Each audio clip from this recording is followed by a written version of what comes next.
আওয়ামী লীগবিহীন বাংলাদেশের রাজনীতিতে নতুন এক সমীকরণের ইঙ্গিত পাওয়া যাচ্ছে, যেখানে বিএনপির সামনে চ্যালেঞ্জ হিসেবে আবির্ভূত হয়েছে রাজনৈতিক মিত্র জামায়াতে ইসলামী।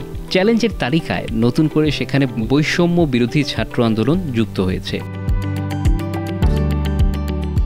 বিএনপি মহাসচিব মির্জা ফখরুল ইসলাম আলমগীর ইতিমধ্যে যেসব বক্তব্য দিয়েছেন তা দৃশ্যত মনে হচ্ছে জামায়াতে ইসলামী এবং বৈষম্য বিরোধী ছাত্র আন্দোলনের অনেক চিন্তাধারার সাথে তারা একমত হতে পারছেন না।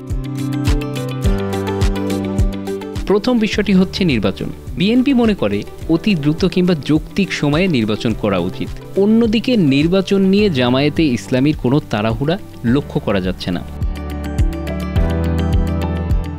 আরেকটি বিষয় হচ্ছে বৈষম্য বিরোধী ছাত্র আন্দোলনের নতুন রাজনৈতিক দল গঠন নিয়ে বিএনপির সতর্ক অবস্থান। বৈষম্য বিরোধী ছাত্র আন্দোলনের সাথে যারা সম্পৃক্ত তাদের দিক থেকে কোনো রাজনৈতিক দল গঠন করা হয় কিনা সেদিকেও দৃষ্টি রাখছে বিএনপি। এ বিষয়টিও নির্বাচনের সাথে সম্পৃক্ত।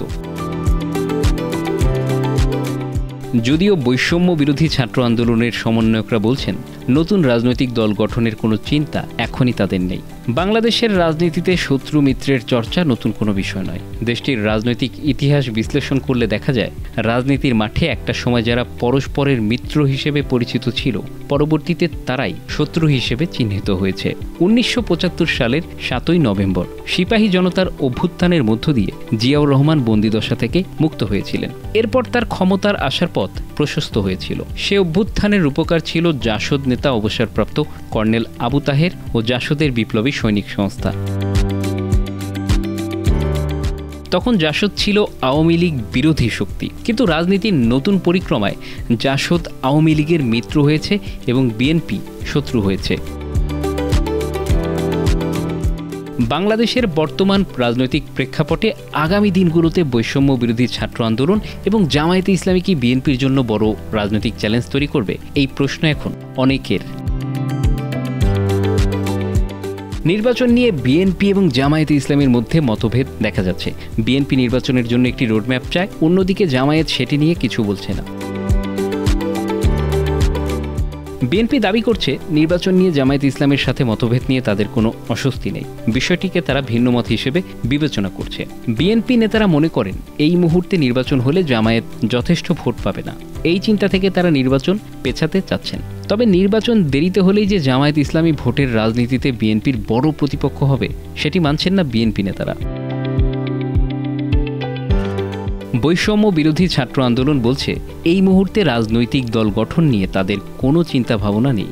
বৈষম্য বিরোধী ছাত্র আন্দোলন একটি প্রেসার গ্রুপ হিসেবে কাজ করছে বলে তারা মনে করেন। ইতিমধ্যে বৈষম্য বিরোধী ছাত্র আন্দোলনের একাধিক সমন্বয়ক ঢাকার বাইরে সমাবেশ করতে গিয়ে বাধার মুখে পড়েছিলেন। তাদের অভিযোগ ছিল বিএনপি সমর্থিত ছাত্র সংগঠন ছাত্রদল এসব ঘটনার সাথে সম্পৃক্ত ছিল, যদিও ছাত্রদল সেটি অস্বীকার করেছে। বৈষম্য বিরোধী ছাত্র আন্দোলন কোনো রাজনৈতিক প্ল্যাটফর্ম না হলেও বর্তমান বাংলাদেশের রাজনীতির অনেক কিছুই নিয়ন্ত্রিত হচ্ছে তাদের চাহিদা মতো। সে দৃষ্টিকোণ থেকেও অনেকে মনে করেন বৈষম্য বিরোধী ছাত্র আন্দোলনের প্রধান চ্যালেঞ্জ হচ্ছে বিএনপি, এবং বিএনপির দিক থেকেও বড় চ্যালেঞ্জ বৈষম্য বিরোধী ছাত্র আন্দোলন। বিএনপি বলছে যে কোনো রাজনৈতিক দল গঠনের উদ্যোগকে বিএনপি স্বাগত জানায়। বৈষম্য বিরোধী ছাত্র আন্দোলন যদি কোনো রাজনৈতিক দল গঠন করতে চায় সেক্ষেত্রে বিএনপি মোটেও চিন্তিত নয়। বাংলাদেশের রাজনীতিতে নির্বাচন ঘিরেও রাজনীতির শত্রু মিত্র নির্ধারিত হয়েছে অতীতে। 1990-এর দশকে জেনারেল এরশাদের বিরুদ্ধে বিএনপি আওয়ামী লীগ সহ বিভিন্ন রাজনৈতিক দল আন্দোলন করলেও পরবর্তীতে আওয়ামী লীগ জাতীয় পার্টির সাথে হাত মেলাতে দ্বিধা করেনি। অন্যদিকে 1996 সালে জামায়াতে ইসলামীর তত্ত্বাবধায়ক সরকারের দাবিতে বিএনপির বিরুদ্ধে আন্দোলন করলেও পরবর্তীতে বিএনপি ও জামায়াতে ইসলামের রাজনৈতিক মিত্র হয়েছে। বৈষম্য বিরোধী ছাত্র আন্দোলনের সাথে সম্পৃক্তরা বলছেন যতক্ষণ পর্যন্ত তারা কোনো রাজনৈতিক দল গঠন না করছেন কিংবা নির্বাচনে অংশ না নিচ্ছেন ততক্ষণ পর্যন্ত অন্য কোনো রাজনৈতিক দলের সাথে প্রতিযোগিতা কিংবা প্রতিদ্বন্দ্বিতার প্রশ্ন উঠবে না। একমাত্র নির্বাচনকে কেন্দ্র করেই এসব প্রশ্ন উঠতে পারে। বিএনপি নেতারা বলছেন নির্বাচনী মাঠে অন্যরা তাদের প্রবল প্রতিপক্ষ বা প্রতিদ্বন্দ্বী হয়ে উঠতে পারবে বলে তারা আপাতত মনে করছেন না। পরবর্তীতে রাজনৈতিক প্রেক্ষাপটে বিএনপির সাথে জোটের প্রসঙ্গে জামায়াত বলছে, সে সময় আওয়ামী লীগের বিরুদ্ধে জোট হয়েছিল অপশক্তির হাত থেকে দেশকে উদ্ধার করার জন্য। এখন যেহেতু সেই অপশক্তি ক্ষমতায় নেই, সঙ্গত কারণেই জোটের কোনো প্রয়োজন নেই। যার যে অবস্থান থেকে রাজনীতি করছে, কেউ কাউকে চ্যালেঞ্জ মনে করা বা প্রতিপক্ষ মনে করা ঠিক না।